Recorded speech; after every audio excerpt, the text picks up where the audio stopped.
My dear friend, tonight I wish to speak about a concept often misunderstood, feared, or avoided: loneliness. In our world, silence and solitude are frequently equated with emptiness, weakness, or loss.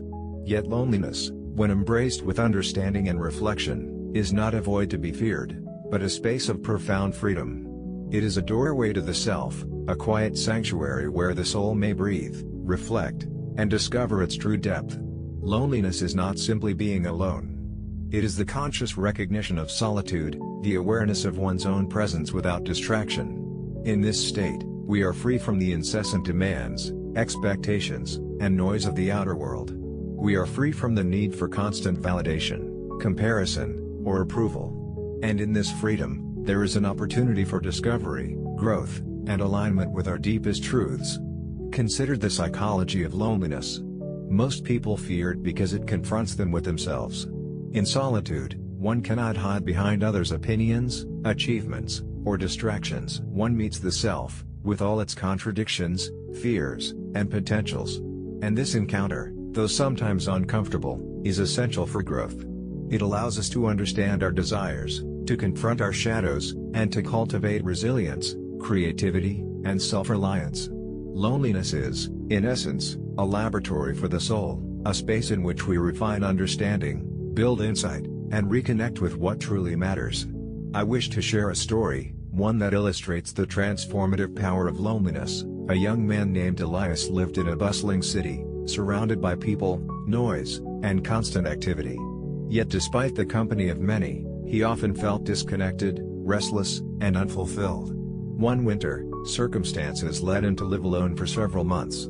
At first, the solitude was difficult. He felt the weight of silence, the ache of absence, and the fear of emptiness. But gradually, he began to notice subtle things he had never observed before: the rhythm of his own breath, the clarity of thought that arose without interruption, the depths of feeling that had been muted by distraction. In loneliness, Elias discovered freedom, the freedom to explore himself, to reflect, to create, and to understand the world with new eyes.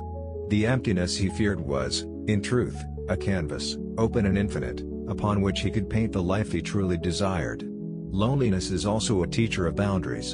In solitude, we learn to recognize what nourishes us and what drains us. We learn to differentiate between meaningful connection and superficial attachment, between authentic desire and conditioned expectation. This discernment is rare in the hustle of constant engagement, yet essential for a life of integrity, purpose, and fulfillment.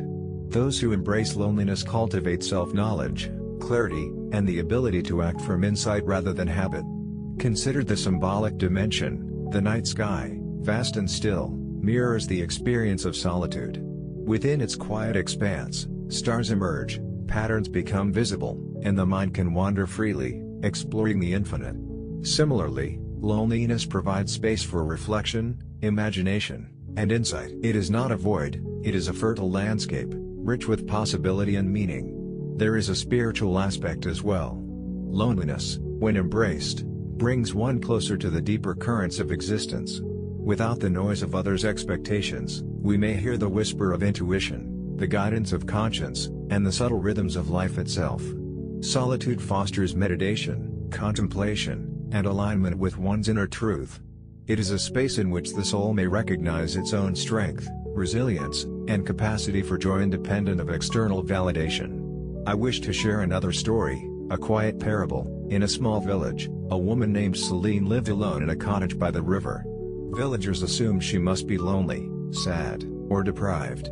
Yet Celine's days were full, not with noise, but with presence. She walked by the river, tended her garden, and reflected upon life. She painted, wrote, and observed the natural world with profound attention.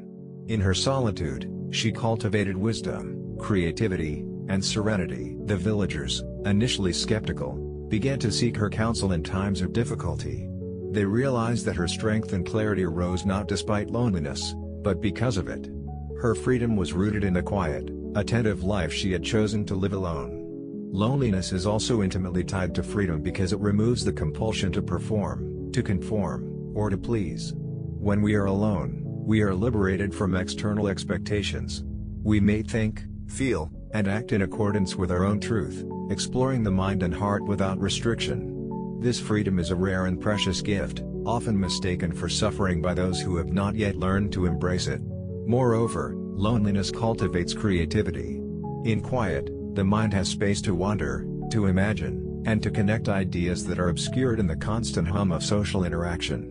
Many great artists, philosophers, and thinkers have discovered their insight not in crowds, but in solitude. The mind that has been freed from distraction can see patterns, explore possibilities, and create meaning. The very emptiness that is feared becomes a vessel for imagination, insight, and revelation. I wish to offer one final story, a reflection upon the transformative power of solitude. A young poet named Lara traveled to the mountains to escape the clamor of the city. At first, she felt isolated, uncomfortable, and anxious. Yet as the days passed, she noticed her thoughts deepening, her awareness sharpening, and her feelings clarifying. Alone with the wind, the trees, and the silence, she discovered truths about herself she had never acknowledged. She wrote, she reflected, and she observed the world in her own soul with a new depth. Her loneliness was not emptiness, it was liberation, a freedom to engage with life fully, authentically, and with profound insight. Thus, my dear friend, loneliness is not a punishment or a void. It is an opportunity, a sanctuary, and a teacher. It invites reflection, self-knowledge, creativity, and freedom. In solitude, the soul finds clarity, strength, and the capacity to live in alignment with its deepest truth. Embrace it not as emptiness, but as liberation. Honor the space within, listen to the quiet voice of your heart, and allow yourself the freedom to discover, to grow, and to exist fully, independently, and consciously. Loneliness is a paradox. The deeper we enter it, the fuller we become. The stiller we sit, the more we perceive. The quieter we are, the stronger we grow. And in this quiet strength, the soul touches freedom, the freedom to live intentionally, to act with awareness, and to experience the richness of life without dependence upon the noise, approval, or validation of the world. And as we delve deeper, let us explore another truth: loneliness is a mirror, reflecting the self as it truly is. In solitude, we are stripped of distractions, obligations, and the constant chatter of the world. We meet ourselves, unadorned and unshielded, with all our contradictions, desires, and potentials. This confrontation, though sometimes uncomfortable, is essential for growth.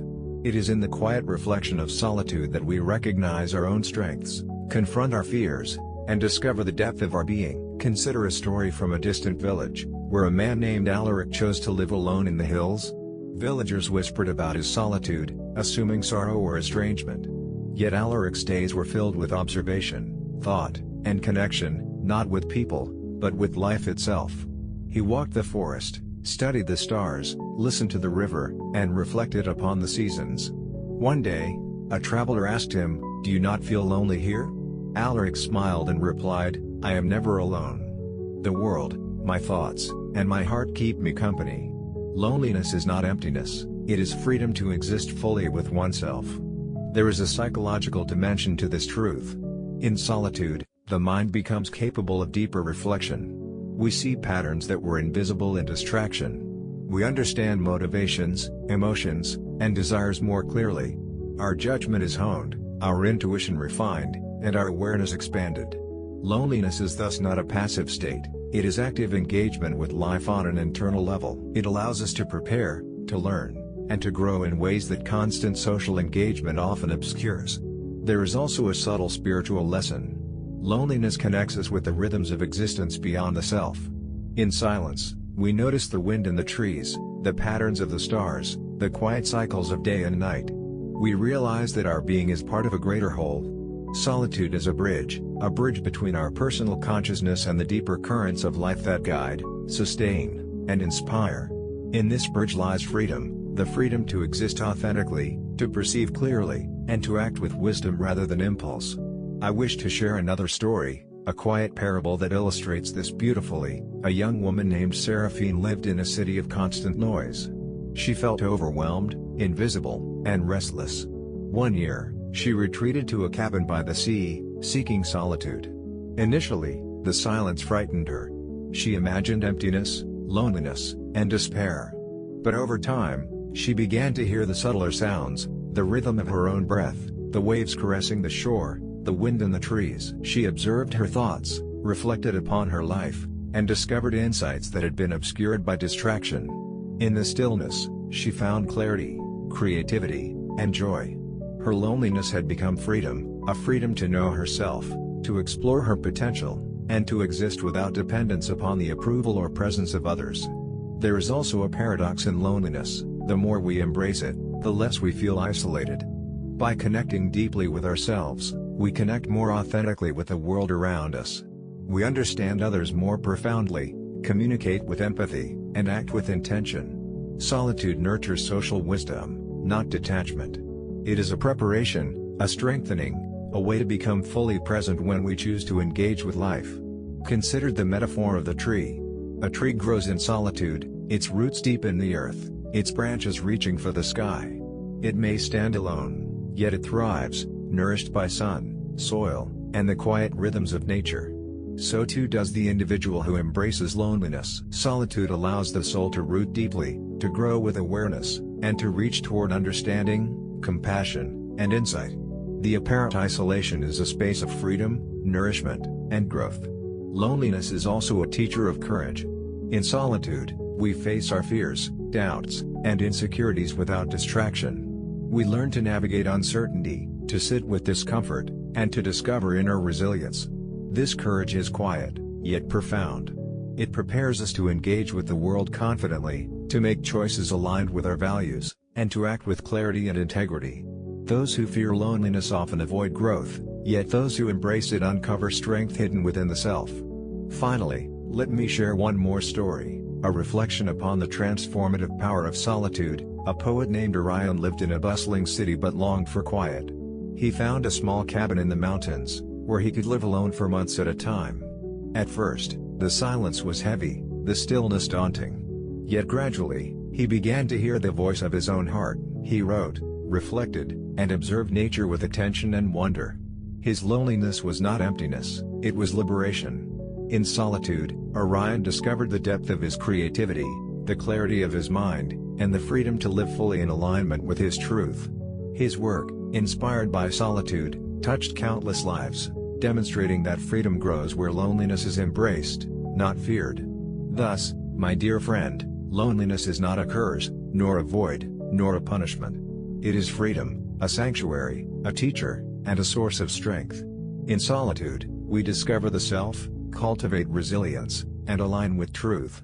In loneliness, we are liberated from distraction, expectation, and superficiality, allowing the soul to breathe, reflect, and expand. Embrace your solitude. Welcome the quiet. Understand that in loneliness, there is power, insight, and freedom. Let your mind wander, your heart reflect, and your soul awaken. For the space of loneliness is not emptiness, it is a canvas for discovery, a wellspring of creativity, and a doorway to the profound freedom that exists within each of us.